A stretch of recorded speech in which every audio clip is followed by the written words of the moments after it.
Assalamualaikum warahmatullahi wabarakatuh. Perkenalkan, kami kelompok dari mata kuliah Bank dan Lembaga Keuangan. Jadi di sini kami akan menjelaskan mengenai Bank BSI, terus kemudian ada Bank DKI dan juga ada BPR dari PT BPR Arta Aceh Sejahtera.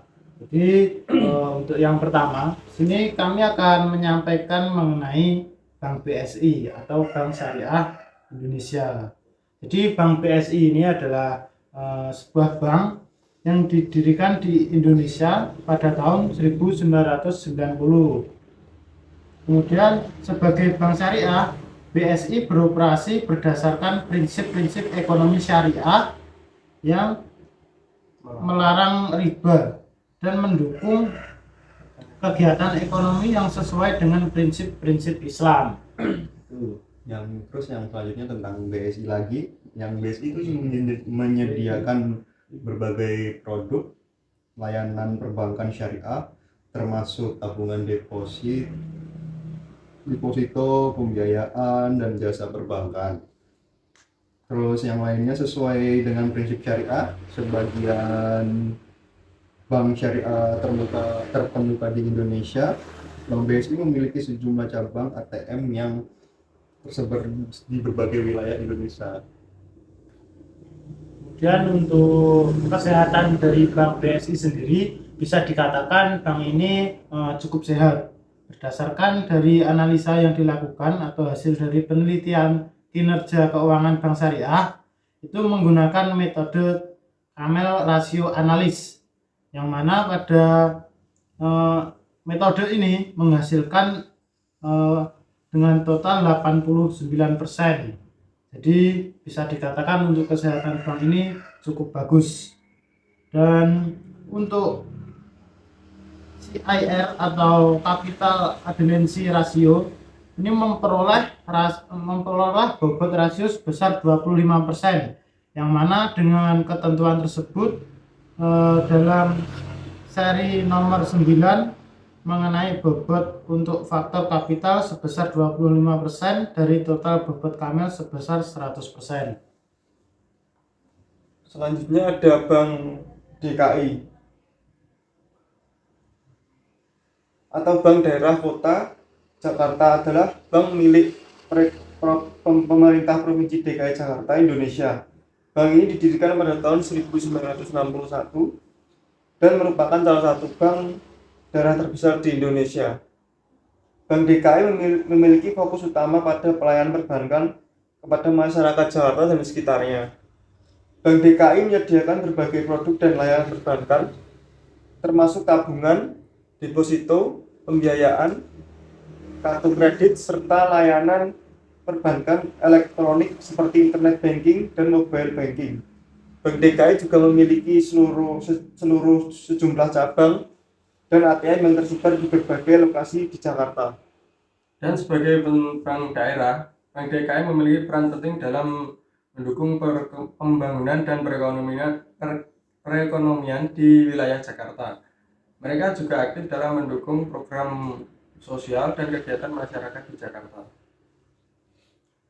Metode RBBR atau Risk Based Banking Rating merupakan suatu upaya dari bank sentral untuk melakukan pengawasan terhadap kesehatan dari bank yang ada di Indonesia. Kesehatan bank sendiri dianggap sebagai cerminan dari suatu bank dalam melakukan kegiatan operasional perbankan, kuat secara normal dan mampu dalam memenuhi semua kewajiban yang telah ditetapkan sesuai dengan Peraturan Bank Indonesia Nomor 13/1/PBI/2011 tentang tingkat kesehatan bank yang diukur melalui metode Risk Based Bank Rating atau RBBR. Beberapa penelitian mengenai tingkat kesehatan bank yang dikemukakan Putri pada tahun 2017 bahwa kinerja rasio RBBR berpengaruh terhadap pertumbuhan laba bank sentral Asia. Artinya bahwa ketika tingkat kesehatan bank dalam kondisi yang baik, maka akan mempengaruhi pertumbuhan laba bank tersebut. Tingkat kesehatan suatu bank dapat dicerminkan dari rasio-rasio kinerja keuangannya. Penilaian terhadap kinerja keuangan dari suatu bank yaitu dalam bidang permodalan, operasional, likuiditas dan kinerja keuangan bank dalam menghasilkan laba dalam kurun waktu tertentu.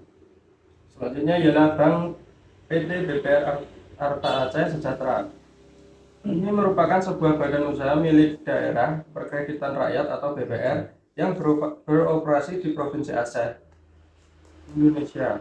Sebagai BPR, institusi ini fokus pada memberi kredit kepada rakyat setempat, terutama pada pelaku usaha kecil dan menengah, serta individu yang membutuhkan pembiayaan. BPR Arta Aceh Sejahtera didirikan untuk mendukung perekonomian lokal dan memberikan layanan keuangan yang inklusif kepada masyarakat Aceh. Berbagai jenis produk kredit seperti kredit usaha mikro, kredit rumah, kredit kendaraan, dan produk keuangan lainnya yang sesuai dengan kebutuhan nasabah di wilayah tersebut. Dan untuk selanjutnya yang tentang kesehatan itu pada dasarnya ya emang perusahaan itu bertujuan untuk memaksimalkan kejayaan dari pemegang sahamnya.